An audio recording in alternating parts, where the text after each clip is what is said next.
Selamat malam semua.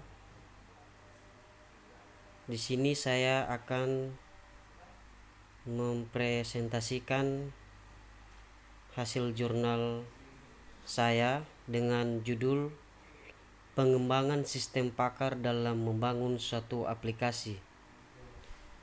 Jurnal yang berjudul Pengembangan Sistem Pakar dalam Membangun Suatu Aplikasi ini berisi tentang bagaimana mengembangkan suatu aplikasi yang mengimplementasikan sistem pakar di dalamnya. Pada jurnal ini, penulis memaparkan definisi sistem pakar itu sendiri serta metode-metode yang dipakai dalam mengembangkan aplikasi yang mengimplementasikan sistem pakar tersebut. Abstrak yang digunakan oleh penulis hanya menggunakan bahasa Inggris. Pada abstraknya ini hanya menjelaskan apa itu pengertian dari sistem pakar itu sendiri dan juga bahasa pemrograman yang dapat atau digunakan sebagai pembuatan dari aplikasi yang akan dibuat. Pendahuluan. Pada paragraf pertama menjelaskan definisi dari kecerdasan buatan itu sendiri.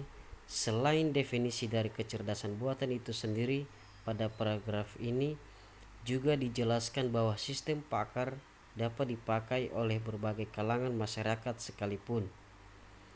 Pada paragraf kedua masih menjelaskan pengertian dari sistem pakar itu sendiri, hanya saja terdapat sedikit sejarah dari perkembangan sistem pakar.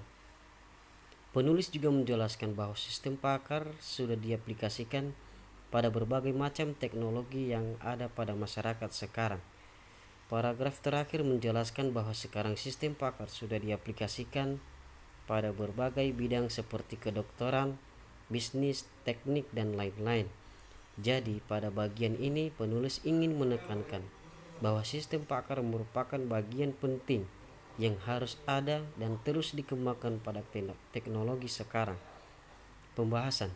Pada bagian ini pembahasan terdapat 10 sub pokok yang dibahas oleh penulis, yaitu keuntungan sistem pakar, konsep dasar sistem pakar, tujuan sistem pakar, permasalahan yang dapat diselesaikan oleh sistem pakar, struktur sistem pakar, basis pengetahuan pakar, motor inferensi, pemilihan model pelacakan, langkah-langkah pengembangan sistem pakar.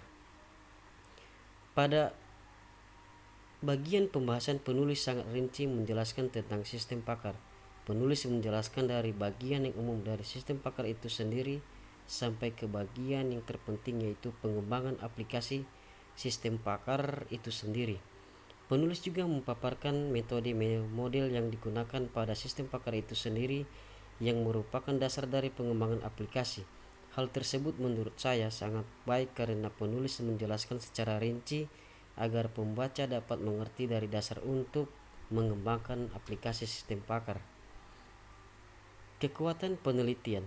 Penulis menuliskan secara rinci mulai dari definisi sampai pengembangan dari sistem pakar itu sendiri.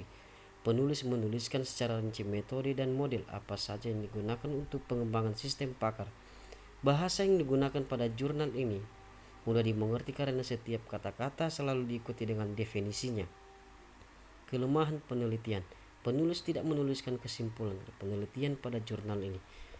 Pada bagian pengembangan aplikasi, penulis kurang rinci dan menjelaskan step by step dari pengembangan aplikasi itu sendiri. Sekian dan terima kasih. Selamat malam.